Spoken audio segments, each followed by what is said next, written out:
Some of you may be wondering what it's like to be an Uber and Lyft driver. I mean, you see these guys on YouTube saying, "Oh, it's great, it's fantastic." No, it's not.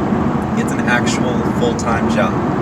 Okay, these guys try to make it sound glamorous because they want you to use their promo codes.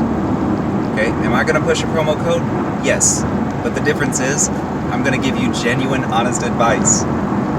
So what's it like being an Uber driver and Lyft driver? Well, essentially rideshare.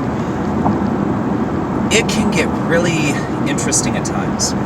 I mean, I've had rough situations before. I've had a drunk grab my water from the cup holder and start drinking it and pass it off to his friends. I've had these girls that were like middle class, but they want to act bourgeoisie, and they left negative feedback.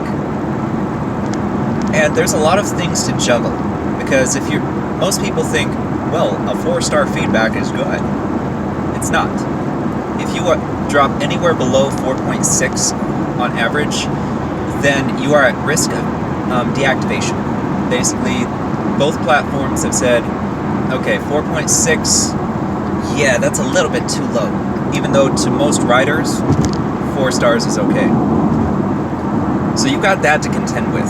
And keep in mind, passengers they're not always in a good mood. I had a girl in the back seat crying one time because her girlfriend broke up with her. They were together for a couple years.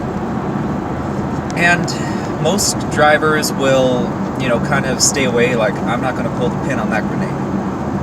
I talk to people, and that's just because I am a human being, and I don't mind being a human being.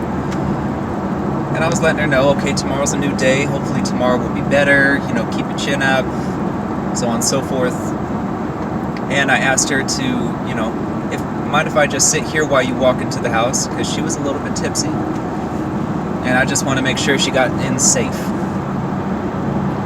But you run into all types. I mean, I've dropped people off at a trap house, which, if you don't know what a trap house is, that's one of those houses where you have a whole bunch of druggies bringing their food, bringing their friggin' blankets and stuff like that, and they go there just to get high and chill. I mean, that's a trap house, and in some cases, that's where they cook too.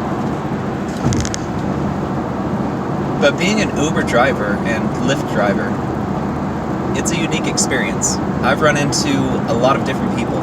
For example, one of my riders, he teaches sales, and he did a TED Talk. And I've had other people that were high executives.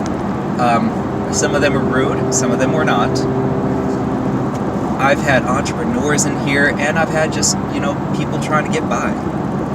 One of my regular clients is a bikini barista. She's actually pretty cool. Really sweet, really kind. So you run into all types. No day is the same as yesterday. And yes, it can be boring driving and going to different places, but I love the scenery. I mean, just take a look at this. Take a look at all of that. It's gorgeous. And I take it in every day. I love where I drive. I love this place. Most of the people are pretty cool. But they are long hours. And there are times when, like, I have daily goals, which everybody should have if they're in the rideshare industry. And sometimes I don't meet them. And I have a rule of myself that I will not go home until I meet my daily goal. But there are days when it's just slow. I mean, I haven't run into one in a very long time, but there are days, and there are times when you should go home because you're tired. I mean, some days I'll drive 10 to 12 hours a day. And you have to remember to eat right. You have to remember to, after you get off, to take a few minutes to exercise at least. I mean, it's not an easy job, but it's also not difficult. You just gotta balance it, and you can't be stupid about it. I mean, if you go on that fast food diet, that's a quick way to kill yourself. So, this is just a little bit of an insight as to what rideshare drivers go through. Anyway, I'll catch you guys soon.